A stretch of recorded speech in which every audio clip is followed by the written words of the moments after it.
মিজানুর রহমান আজহারি একটা স্ট্যাটাস দিছে ফেসবুকে, তারুণ্যের প্রথম ভোট ন্যায় এবং ইনসাফের পক্ষে হোক। আচ্ছা, এই কথাটা ভালো না খারাপ? এখানে কোনো দলের কথা আছে? জোরে কইবেন। এখানে কোনো মার্কার কথা আছে?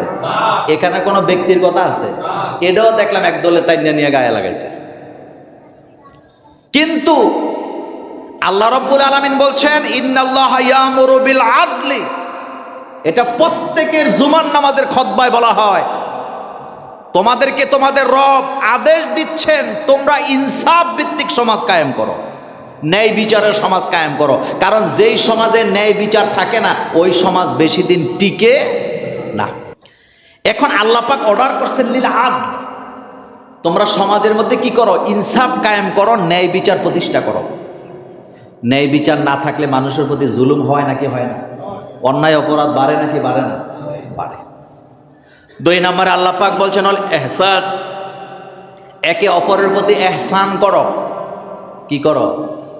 ইহসানের এক অর্থ হলো একজন আরেকজনকে সহযোগিতা করা। কার জন্য? আল্লাহর জন্য। আপনার সামনে একটা মুরব্বী জুতা পরতেছে, কি পরতেছে? একটা জুতা পরছে, আরেকটা পরতে পারতেছে না। আপনার দায়িত্ব কি বলেন তো? ওই জুতাটা পরায় দেয়া। একটা লোক মসজিদে আসছে, আসার পরে বসার কোনো জায়গা পাচ্ছেন না, আপনি বসে আছেন, আপনার দায়িত্ব এখানে কি? লোকটাকে বসতে দেওয়া।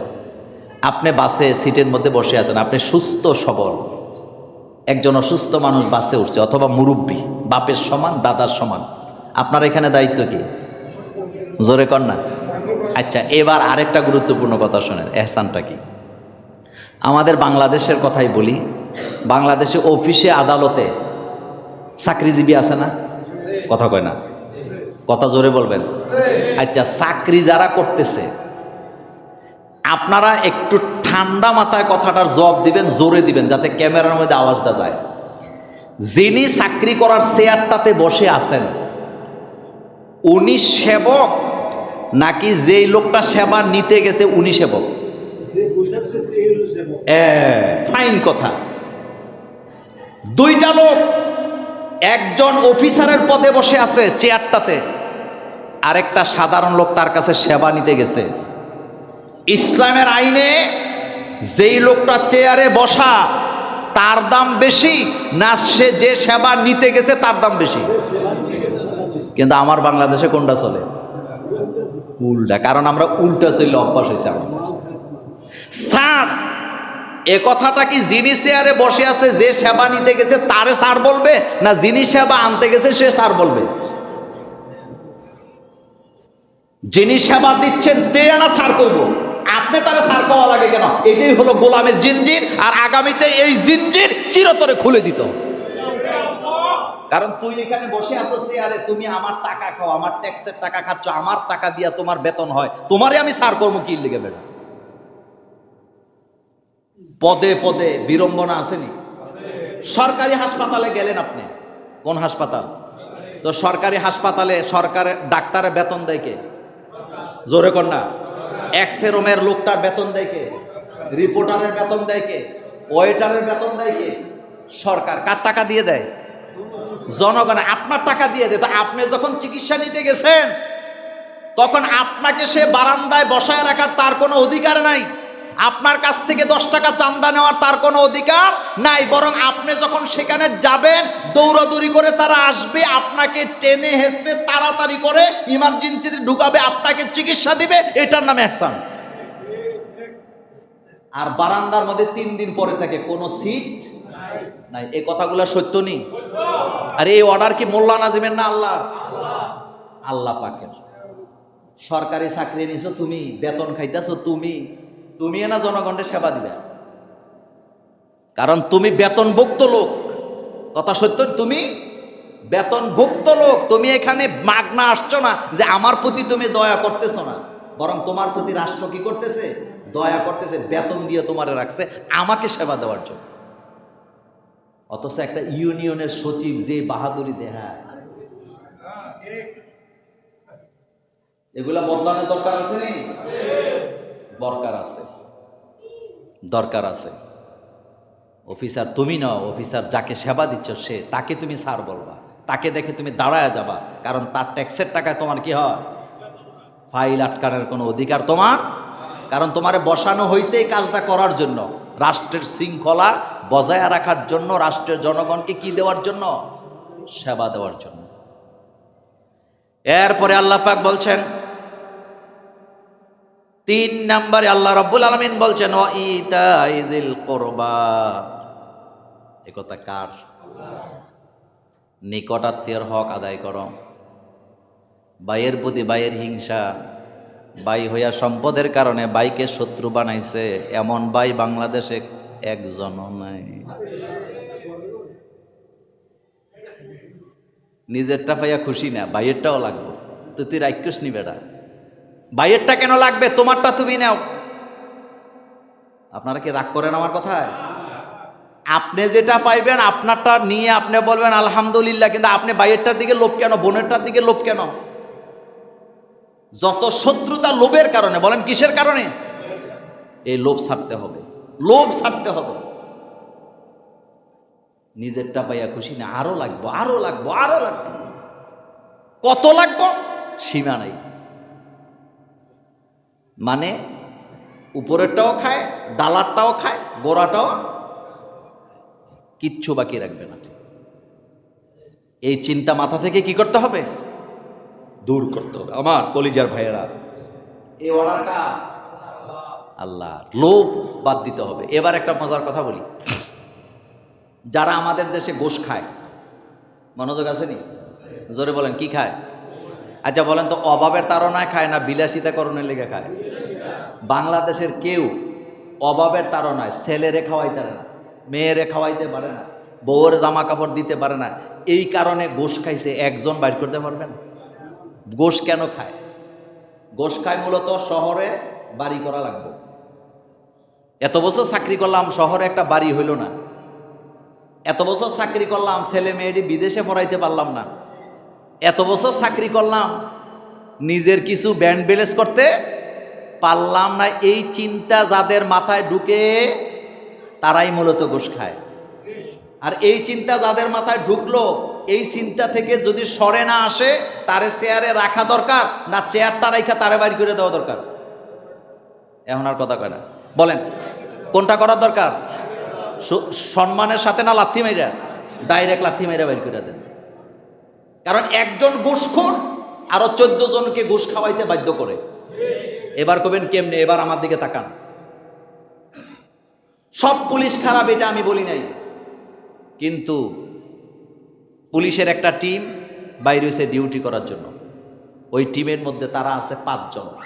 কয়জন?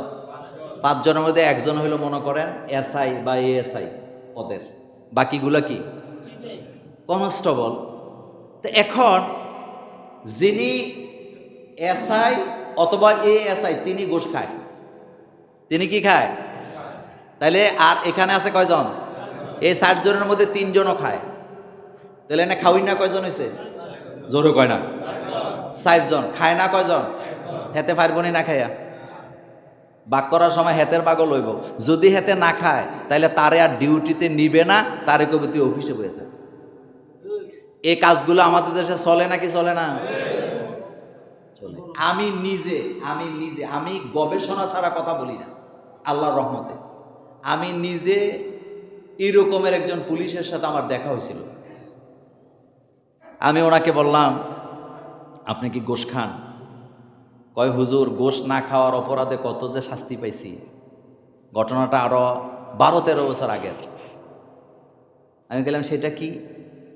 আমার এক জায়গায় দিছে, আমি গোশ খাই না, তারা সবাই খায়। এখন আমারে মনে করে আমি যদি আবার বলে দেই, তারা আমার এন থেকে সরাই দিছে সবাই মিলে, আমি নাকি ভালো মানুষ। যতক্ষণ পর্যন্ত রাষ্ট্রে গোশ দুর্নীতি বন্ধ করতে না পারবেন, রাষ্ট্রে আপনি বরকত পাবেন না।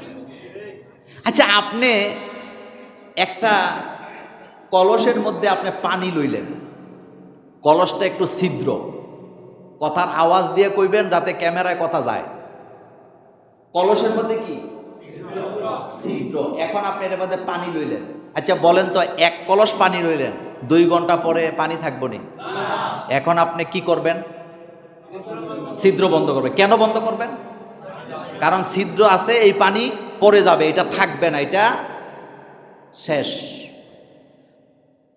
কলসের মধ্যে ছিদ্র, পানি টিকবে না, এটা আপনি বুঝেন, এটাকে বন্ধ করার জন্য পেরেশানি হন। তো রাষ্ট্রের প্রত্যেকটা চেয়ারের নিচে দিয়ে যে ছিদ্র, রাষ্ট্রের টাকা যে বিদেশে চলে যাবে, খাদকেরা খাবে, হেতে যে দুর্বৃত্তরা নিয়ে যাবে, ওই ছিদ্রগুলা বন্ধ না করলে রাষ্ট্র উন্নত হতে পারবে না, রাষ্ট্রকে সিঙ্গাপুরের মতো বানানো যাবে না। এই চিন্তাটা আপনার মাথায় আসলো না কেন? আপনার 5 জন ছেলে কামাই করে, একটা সৌদি আরব, একটা ওমান, একটা দুবাই, একটা বাহারাইন, একটা সিঙ্গাপুর, কিন্তু আপনার ঘরে আপনি টাকা আসে, আপনার আরেক ছেলে বাড়িতে আছে, হেতে হিরোইন খায়, হেতের মাসে লাগে 3 লাখ। কয় লাখ? 1 বছর পরে আপনার ঘরে এই যে টাকা বিদেশ থেকে আইছে, কয় টাকা বরকত পাইবেন? হবে না। এবার একটা কথা বলি, যারা রেমিটেন্স যোদ্ধা, বিদেশে যারা কামাই করে, তারা আমাদের জন্য, রাষ্ট্রের জন্য ভিআইপি, নাকি যারা দেশের টাকা চুরি কইরা বিভিন্ন কায়দায় এলসি কইরা দেশের টাকা বাইরে পাঠায়, তারা বেশি ভিআইপি? বলেন তো, আসতে কইছেন। কিন্তু তাদেরকে উপযুক্ত সম্মান রাষ্ট্র দিতে পারছে নি? পারছে? ইনু সরকার পারছে নি? কেন পারে নাই জানেন? এবার শোনেন কেন পারে নাই। কারণ যাদেরকে দিয়া কাজটা করাবে, তারা কাজ সব হেইতালের। বিমানের এমডি কাজের মায়ের প্রতি যে অত্যাচারটা করলো, দেখছেন নি আপনারা? আচ্ছা, হেতে মানুষ আপনাদের কি মনে হয়? তো তারে দিয়া রাখছে এত বড় একটা সংস্থা, যে একটা কাজের মেয়েকে অত্যাচার করছে এমন ভাবে। আগের দিনে যখন দাসপ্রথা ছিল, তখনও বোধহয় কোনো মনিব তার দাসের প্রতি এই রকমের আচরণ করে নাই। এই টাইপের একটা অমানবিক, একটা পাষণ্ড লোককে যদি একটা সংস্থার প্রধান বানানো হয়, এই দেশকে কখনো ঠিক করা সম্ভব হবে না।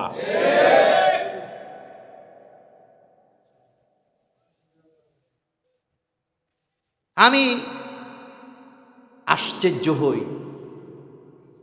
একটা মানবাধিকার সংস্থা থেকে একটা প্রোগ্রাম দেওয়া হলো ঢাকাতে প্রেস ক্লাবে।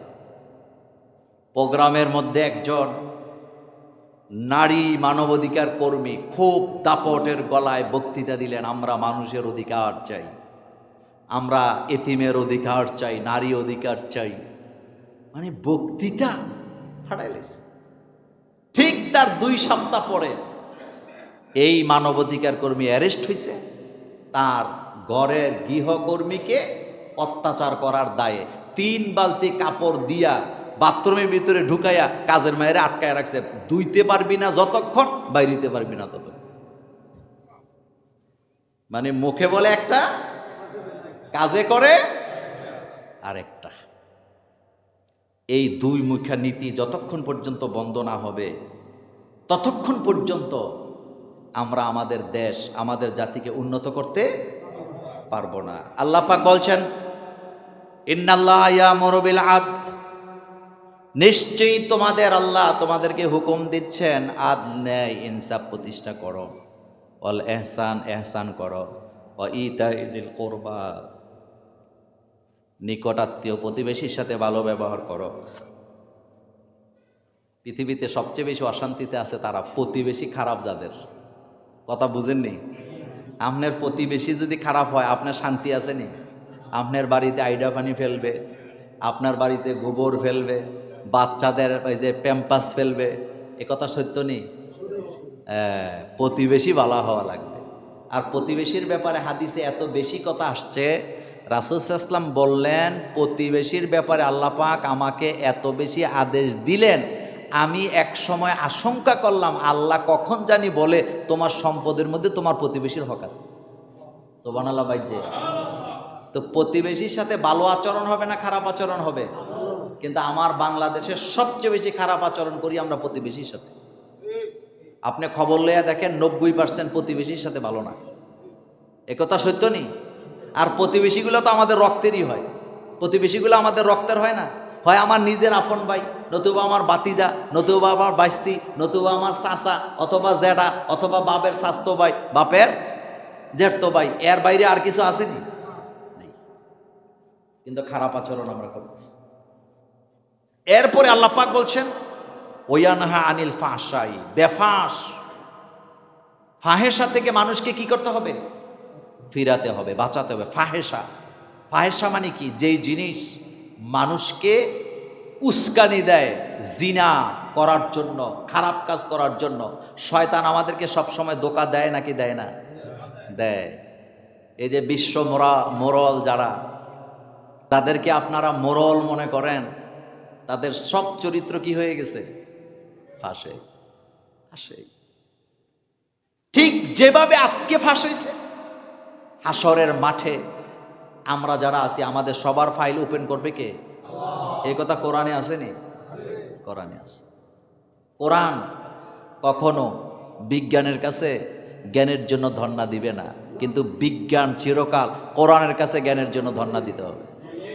আজকের মডার্ন পৃথিবীতে, আজকের প্রযুক্তির পৃথিবীতে কোরআনকে বিজ্ঞানীরা স্বীকার করতে শুরু করেছে সব দিক থেকে। গতকালকে আমি বিজ্ঞানের উপরে একটা আলোচনা নোট করতেছিলাম, আমি আশ্চর্য হয়ে গেছি। বর্তমান বিজ্ঞান গণহারে কোরআনের কথাকে সমর্থন করতে শিখেছে তারা। এই ব্যাপারে একদিন একটা জুমা দেব ইনশাআল্লাহ, এটা নোটে আছে। বিজ্ঞান চিরকাল, কারণ কোরআনটাই বিজ্ঞানময়। কোরআন বিজ্ঞানের কিতাব নয়, কিন্তু বিজ্ঞানের কথা কোরআনে আছে। ইয়াসিন বলেন, ইয়া ওয়াল কোরআনিল হাকিম। আল্লাহ পাক বলছেন ইয়াসিন ওয়াল কোরআনিল হাকিম, বিজ্ঞানময় কোরআনের কসম করছি আমি আল্লাহ। বিজ্ঞানময় কোরআন। মহাকাশের কথা কোরআনে আসেনি? মহাকাশের মধ্যে যে তারকাগুলা মাঝে মধ্যে দেখা যায়, মাঝে মধ্যে দেখা যায় না, এগুলোর কথা বোধহয় কোরআনে নেই। ওয়াসসামা ইযাতিল বুরুজ, দুর্গম আকাশ। সুবহানাল্লাহ। দুর্গম কারে কয়? যার কোনো কুল কিনারা তোমরা পাবা না। সুবহানাল্লাহ, সুবহানাল্লাহ। আমরা মানুষ, আমরা ক্ষুদ্র। তো যাই হোক, সময় আমাদেরকে সাপোর্ট দিবে না। কথা যেগুলো বলেছিলাম, আল্লাহ যেন আমাদেরকে বুঝে শুনে চলার তৌফিক দান করেন, আমরা বলি আমিন। আল্লাহ যেন এই দেশটাকে কবুল করেন, আল্লাহ যেন এই দেশটাকে শান্তিতে থাকার তৌফিক দান করেন। যারা বুঝেন আল্লাহ যেন তাদেরকে বুঝ দান করেন। সবচেয়ে বড় দোয়া হবে নির্বাচন নিয়ে যেন আল্লাহ আমাদেরকে মারামারি থেকে হেফাজতে রাখেন, আমরা যেন মারামারি না করি। আরে ভাই, কেন্দ্র একটা, ভোট দিতে গেছেন, যেই কেন্দ্রে দল 2-3টা হইতে পারেন, কিন্তু আপনি একই এলাকার লোক না দূরের দূরের লোক। নির্বাচনের পরের দিন আবার তার চেহারা আপনার দেখা, যেই নেতাকে ভোট দিছেন হতে পারে 5 বছর আর তার চেহারা পাবেন না, আপনি দাওয়াত দিয়ে না পাইতে হবে। কিন্তু মনে রাখবেন, যাকে আপনি তারে ভোট দেওয়ার জন্য তার উপরে অত্যাচার করতেছেন, তাকে গালি দিতেছেন, তাকে মারতে যাচ্ছেন, তার রক্ত জড়াচ্ছেন, সে আপনার জানাজা দিতে আসবে। এর বাইরে আর কোনো কথা আছে না? এর বাইরে আর কোনো কথা নাই, এর বাইরে আর কোনো কথা। দেখি তো আমরা ভালো কথা বলি, ভালো পরামর্শ দিই, আমগরেও গালাগালি করে। মানে কারণটা কি জানেন না? কথা যদি বলি একটা, যেমন সুদের বিরুদ্ধে ওয়াজ করলাম, এখন সুদখুরের গায়ে লাগছে, আপনারা এডি স্যার আর ওয়াজ পান না। পর্দার ওয়াজ করলাম, যারা পর্দা করে না তারা কমেন্ট করে শুধু পর্দার ওয়াজ কি কোরআনে আসেনি, আর কি কোনো ওয়াজ নাই? নামাজের ওয়াজ করলে নামাজ পড়লেও জান্নাতে যাওয়া যাবে না যদি মানুষের কি করে, মানুষের হক নষ্ট করে। তো পরের হক নষ্ট করার ব্যাপারে যখন ওয়াজ করি, তখন আর কি কোনো ওয়াজ নেই? এখন যদি বলি চান্দাবাজের বিরুদ্ধে ওয়াজ করি, এখন একদলে খেপে কয় আমরারই বোধ কইছি। তো ভাই, আপনার গায়ে লাগছে কেন? আমি কি আপনার কইছি? তার মানে ওয়াজ আর করণ, ওয়াজ বন্ধ, ওয়াজ বন্ধ, ওয়াজ করণ যেত না। জুমরে যারা টাকা খাইয়া কথার কথা কই, আপনারা খান এটা বলি নাই। জুমরে মনে করেন কেউ টাকা খাইয়া বিচার করে, তা আমি ওয়াজ করলাম, টাকা খাইয়া বিচার করণ যেত না। এখন উনি মনে মনে আমারই বোধ কইছে, তো ওয়াজ কি বন্ধ করে দিব না? আপনি দেখি, আপনি চলে যাবেন, আল্লাহর কোরআন যাবে না। আমি মোল্লা নাজিম মরে যাব, কিন্তু এই মিম্বর থাকবে, এখানে আল্লাহ আল্লাহ রাসূলের কথা চলবে। এটা বন্ধ করার ক্ষমতা কারো? ওয়াজ আমার বিরুদ্ধে গেলে বুঝতে হবে যে এটা আমাকে আমল করা দরকার, আমাকে মানার দরকার, আমাকে বুঝতে হবে। এই জন্য আমরা ভোট নিয়ে কোনো মারামারি নাই। বলেন কোনো দরকার নাই, আপনার যেটা ভালো লাগে শিল মেরে দিয়ে, না আইলে আপনি যাইয়ে নিলেন, সমস্যা কি? ভোট না দিলে কি আপনাদের বাইন্দানি বলবে? আমি মনে করেন আপনি ভোট দিতে গেলেন, আপনার কেউ বানবো, আপনার কেউ মারামারি করতে বলবে? কিন্তু ভোট দিতে যাইয়া আমার হেডে লাগবেই, জিতাইতে হবে, আরেকজনে কারে ভোট দিছে, এটা আপনার দরকার আছে নি? আচ্ছা, একটা মজার কথা বলে আলোচনা শেষ করি। আমি গতকালকে একটা ছোট্ট শর্ট ভিডিও দেখলাম, শর্ট ভিডিও। সেটা কি? সেটা হলো একজন ভোট দিয়া বাইরে আইছে, তার একজন জিগাইতেছে ভোট কারে দিছ? কয় ভাই এটা দেখানের লেগে তো আমি অপেক্ষায় আছি। তো কারে ভোট দিছ? কয় ভাই আমি বললে তো বিশ্বাস করতেন না, এই জন্য ধরেন ব্যালেট লয়ে আইছি, দেখেন কারে ভোট দিছে। আচ্ছা, ব্যালট বাক্স থাকার কথা কই? এখন ব্যালেট কই?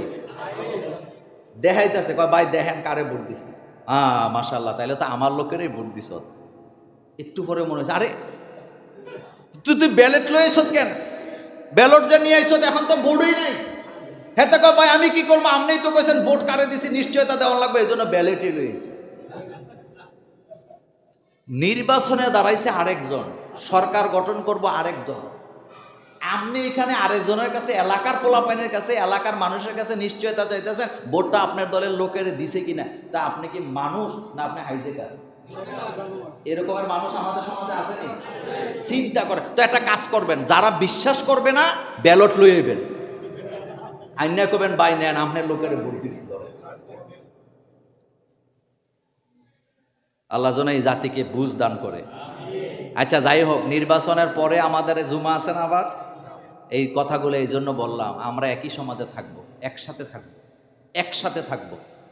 এই জন্য আমরা কেউ কারো প্রতি বিদ্বেষ রাখবো না, আমরা শান্তি চাই। জোরে বলেন, আমরা কি চাই? দলাদলি চান আপনারা? মারামারি আপনারা চান না? কেউ রক্ত জরুক আপনারা চান না? কোনো দরকার নেই, কোনো দরকার নেই, এটা ছেড়ে দেন আল্লাহর রাস্তায়। আপনি যারা খুশি ভোট দিবেন, না পারলে না দিবেন, দিয়ে দিন, কিচ্ছু হইতো না, দিলেও কিছু, কিন্তু দিতে গেলে আপনি যারে দেন দিয়ে দিবেন, মারামারি করবেন, আপনার ভোট দিয়ে আপনি চলে আসবেন।